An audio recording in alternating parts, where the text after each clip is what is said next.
ഇസ്രായേലിൻ കാവൽക്കാരൻ നിദ്രാഭാരം തൂങ്ങുന്നില്ല. ഇസ്രായേലിൻ കാവൽക്കാരൻ നിദ്രാഭാരം തൂങ്ങുന്നില്ല. യഹോവയൻ പാലകൻ താൻ, ഇല്ലെനിക്ക് ഖേദമൊട്ടും. യഹോവയൻ പാലകൻ താൻ, ഇല്ലെനിക്ക് ഖേദമൊട്ടും. ഇപ്പോൾ നാം ശ്രവിച്ചുകൊണ്ടിരിക്കുന്നത് മോർണിംഗ് വോയിസ് എന്ന ആത്മീയ ശുശ്രൂഷ. ഇന്ന് ഫിലിപ്പിയ ലേഖനത്തിൽ നിന്നും കർത്താവിൻ്റെ ദാസൻ വിനോദ് തോമസ് കോട്ടയം ധ്യാനചിന്തകൾ പങ്കുവയ്ക്കുന്നു. ദൈവനാമം മഹത്വപ്പെടുമാറാകട്ടെ. മോർണിംഗ് വോയിസിലൂടെ ദൈവം ശ്രവിക്കുന്ന ഏവർക്കും കർത്താവായ യേശു ക്രിസ്തുവിൻ്റെ നാമത്തിലുള്ള സ്നേഹവന്ദനം അറിയിക്കുകയാണ്. നാം ചിന്തിച്ചു വരുന്ന 3-ാം അധ്യായം ഫിലിപ്പിയ ലേഖനം, അതിൻ്റെ 13-ഉം 14-ഉം വാക്യങ്ങൾ വായിക്കാം. സഹോദരന്മാരെ, ഞാൻ പിടിച്ചിരിക്കുന്നു എന്ന് നിരൂപിക്കുന്നില്ല. ഒന്ന് ഞാൻ ചെയ്യുന്നു, പിൻപുള്ളത് മറന്നും മുൻപുള്ളതിനായി ആഞ്ഞും കൊണ്ട് ക്രിസ്തുയേശുവിൽ ദൈവത്തിൻ്റെ പരമവിളിയുടെ വിരുദ്ധനായി ലാക്കിലേക്ക് ഓടുന്നു. അപ്പോസ്തലനായ പൗലോസ് 13-ാം വാക്യത്തിൽ പറയുന്നത് താൻ പിടിച്ചു അഥവാ നേടി എന്ന് നിരൂപിക്കുന്നില്ല. അഥവാ താൻ ലക്ഷ്യസ്ഥാനത്തെത്തി ആത്മീയമായി നേടേണ്ട, ആത്മീയമായി കരഗതമാക്കേണ്ട ആത്മീയമായ ലക്ഷ്യം പൂർണ്ണമായി നേടി എന്നല്ല, അതിനുവേണ്ടിയുള്ള പരിശ്രമത്തിലാണ് താൻ എന്ന് പറയുകയുണ്ടായി. ആ പരിശ്രമം എങ്ങനെ നേടുവാൻ കഴിയും എന്ന് 14-ാം വാക്യത്തിൽ പറയുകയാണ്.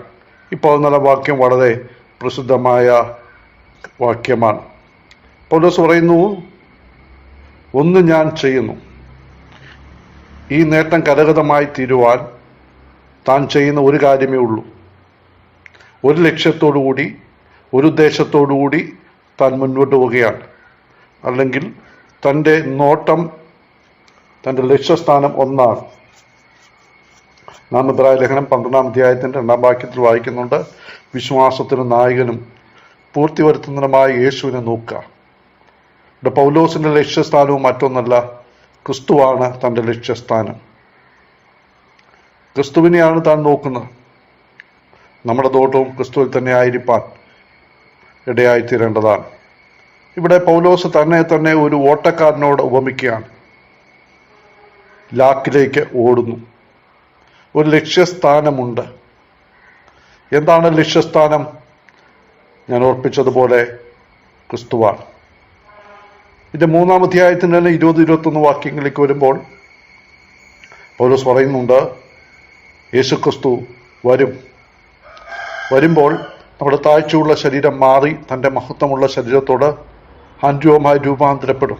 ക്രിസ്തുവിനെ പോലെ ആയിത്തീരും. പൂർണ്ണമായ ക്രിസ്ത്യാനുരൂപമായി തീരുക, അതാണ് പൗലോസിൻ്റെ ലക്ഷ്യം. ഈ ഭൂമിയിലായിരിക്കുമ്പോൾ ക്രിസ്തുവിൻ്റെ ആ മഹത്വം, ക്രിസ്തുവിൻ്റെ ആ തേജസ്, ക്രിസ്തുവിൻ്റെ ആ വ്യക്തിപ്രഭാവം തന്നിലൂടെ വെളിപ്പെടുത്തുക, ക്രിസ്താനുരൂപമായ ജീവൻ നയിക്കുക. അല്ലെങ്കിൽ കർത്താവിൽ വസിച്ച് നാം യോഹന്നാൻ 15-ന്റെ 5-ലും 8-ലും ഒക്കെ വായിക്കുന്ന പോലെ ക്രിസ്തുവാകുന്ന മുന്തിരിവള്ളിയിൽ വസിച്ച് ഫലകരമായ ഒരു ജീവൻ നയിക്കുക. അങ്ങനെ ക്രിസ്തുവിൻ്റെ ശിഷ്യരാണെന്ന് ലോകത്തിൽ അറിയപ്പെടുക, ദൈവത്തിൻ്റെ നാമത്തെ മഹത്വപ്പെടുത്തുക. ഇതൊക്കെയായിരുന്നു പൗലോസിൻ്റെ ലക്ഷ്യം. പ്രിയമുള്ളവരെ, ആ ലക്ഷ്യത്തിലേക്ക് ഓടുകയാണ്, നടക്കുകയല്ല. എന്ന് പറഞ്ഞാൽ വളരെ വേഗത്തിലുള്ള ഒരു പ്രവൃത്തിയാണ് ഓട്ടം. ക്രിസ്തീയ ശുശ്രൂഷയെ ഓട്ടത്തോട് പൗലോസ് ഉപയോഗിച്ചിട്ടുണ്ട്. താൻ ഓട്ടം പൂർത്തിയാക്കിയെന്ന് തൻ്റെ അവസാന ലേഖനത്തിൽ 2 തീമോത്തിയോസ് 4-ൽ പറയുന്നുണ്ട്. ഓട്ടം ഓടി ലക്ഷ്യസ്ഥാനത്തെത്തുവാൻ ഉള്ളതായ പരിശ്രമം. നമുക്കറിയാം, ഓട്ടം ഓടുമ്പോൾ ലക്ഷ്യസ്ഥാനത്തേക്ക് മാത്രം നോക്കിക്കൊണ്ടുള്ള ഒരു ഓട്ടമാണ്. കണ്ണങ്ങോട്ടോ ഇങ്ങോട്ടോ മാറിപ്പോയാൽ, ശ്രദ്ധ മാറിപ്പോയാൽ ഓട്ടം തെറ്റും, ട്രാക്കിലൂടെ ഓടുവാൻ കഴിയാതെ വരും. അതുകൊണ്ട് ആ ലക്ഷ്യസ്ഥാനത്ത് മാത്രം നോക്കിക്കൊണ്ട് വേഗത്തിൽ സർവശക്തിയും എടുത്ത് ഓടുന്ന ഒരു ഓട്ടക്കാരൻ. ആ ലക്ഷ്യസ്ഥാനം നമുക്കറിയാം. നമ്മളെ സംബന്ധിച്ചിടത്തോളം കർത്താവായ യേശു ക്രിസ്തുവിൻ്റെ ആ വരവെങ്കിൽ അവിടുത്തെ ന്യായാസനം ലഭിക്കുന്ന പ്രതിഫലമാണ് നമ്മുടെ ലക്ഷ്യം. ഒളിമ്പിക്സിൽ ഓടുന്നവൻ ആ ഓട്ടത്തിൽ ലഭിക്കുന്നതായ മെഡല് പ്രതീക്ഷിച്ചുകൊണ്ടാണ്.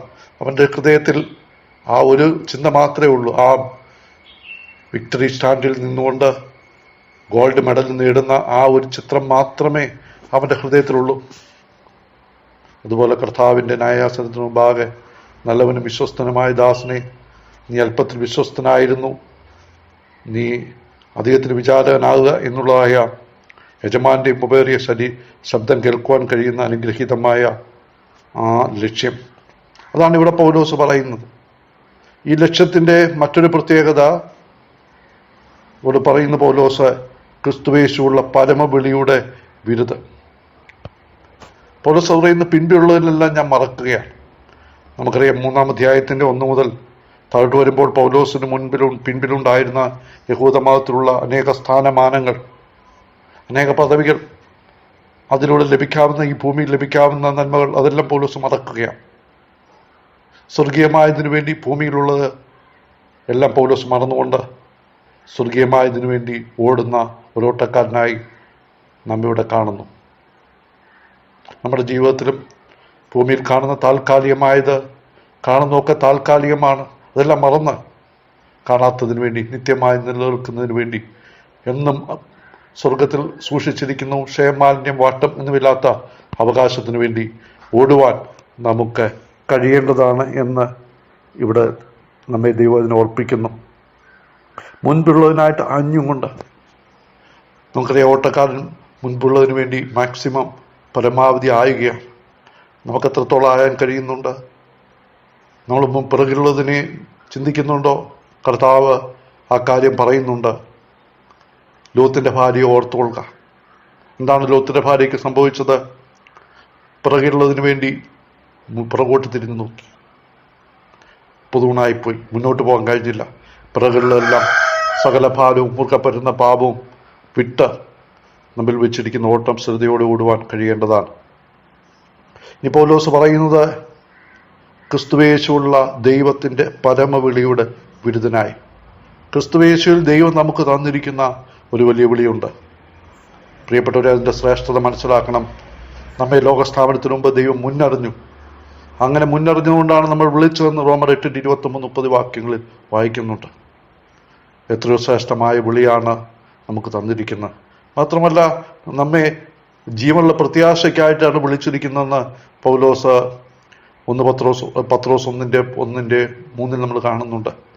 1 പത്രോസ് 5:10 വരുമ്പോൾ നിത്യ തേജസ്സിനായിട്ടാണ് നമ്മെ വിളിച്ചിരിക്കുന്നതെന്ന് പത്രോസ് പറയുന്നുണ്ട്. അതുപോലെ പൗലോസ് പറയുന്നത് നമ്മെ സുവിശേഷത്താൽ രക്ഷയ്ക്കായിട്ട് വിളിച്ചിരിക്കുകയാണ്. 2 തെസ്സലോനിക്കർ 2:13-14 വാക്യങ്ങളിലേക്ക് വരുമ്പോൾ, ഞങ്ങളുടെ സുവിശേഷഘോഷണത്താൽ നിങ്ങളെ രക്ഷയ്ക്കായിട്ട് വിളിച്ചിരിക്കും.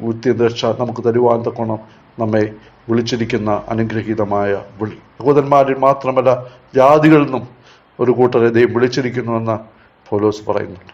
അങ്ങനെ ഏറ്റവും ശ്രേഷ്ഠമായ ഒരു വിളി ദൈവം നമുക്ക് തന്നിരിക്കണം. മാത്രമല്ല, എബ്രായർ 3:1 വരുമ്പോൾ അവിടെ പറയുന്നത് ഇത് സ്വർഗീയ വിളിയാണ്. സ്വർഗീയത്തിലെ ദൈവം വിളിച്ചിരിക്കുന്ന ഏറ്റവും ശ്രേഷ്ഠമായ വിളിയാണ്. മാത്രമല്ല, നമ്മെ വിശുദ്ധിയിലേക്ക് നയിച്ച ഒരു വിളിയാണ്. വിശുദ്ധ വിളി കൊണ്ട് വിളിച്ചിരിക്കുന്നുവെന്ന് പൗലോസ് പറയുന്നുണ്ട്. അങ്ങനെ ഏറ്റവും ഉന്നതവും ശ്രേഷ്ഠവുമായ ഒരു വിളി നമുക്ക് തന്നിരിക്കുകയാണ്. മാത്രമല്ല, ആ ഒരു ബിരുദമുണ്ട്, ഒരു ഒരു ഒരു പ്രൈസ് ഉണ്ട്. അതാ ഒരു വിളിക്കൊരു വിളി ഓട്ടം തികയ്ക്കുന്നവന് ഒരു പ്രതിഫലമുണ്ട് എന്ന് നമുക്ക് കാണുവാനായിട്ട് സാധിക്കും. ആ പ്രതിഫലം കർത്താവിൻ്റെ മുമ്പാകെ പ്രാപിപ്പാൻ തക്കോണം ഓടുവാൻ പൗലോസയുടെ ആഹ്വാനം ചെയ്യുകയാണ്. ഒരിക്കൽ ഡേവിഡ് ലിവിങ്സ്റ്റൺ ഗ്രേറ്റ് ബ്രിട്ടനിൽ എത്തിയപ്പോൾ അദ്ദേഹത്തോട് അവിടെയുള്ളവർ ചോദിച്ചു, ഇനി എന്താണ് നിങ്ങളുടെ പദ്ധതി? അപ്പോൾ അദ്ദേഹം പറഞ്ഞു, മുന്നോട്ട് പോകാനാണെങ്കിൽ, ലക്ഷ്യത്തിലേക്ക് പോകാനാണെങ്കിൽ ഏത് വഴിയും തിരഞ്ഞെടുക്കുവാൻ ഞാൻ തയ്യാറാണ്. എന്ന് പറഞ്ഞാൽ ലക്ഷ്യം സ്ഥാനം നേടുവാൻ തക്കവണ്ണം മുന്നോട്ട് പോകുന്ന അനുഗ്രഹീതമായ ഒരു ഓട്ടമാണ് ക്രിസ്തീയ ജീവിതം. പ്രിയപ്പെട്ടവരെ, ആ ഓട്ടം തികയ്ക്കാൻ നമുക്കും ലഭിക്കാൻ നമ്മുടെ കർത്താവ് അനേക പ്രതിഫലങ്ങളുമായി നമുക്ക് കാത്തിരിപ്പുണ്ട്. ആ കർത്താവിൻ്റെ വരവിനായിട്ട് ഒരുങ്ങാം. അതിനായിട്ട് ചിന്തകൾ മുഖാന്തരമാകട്ടെ. ദൈവനാമം മഹത്വപ്പെടുമാറാകട്ടെ.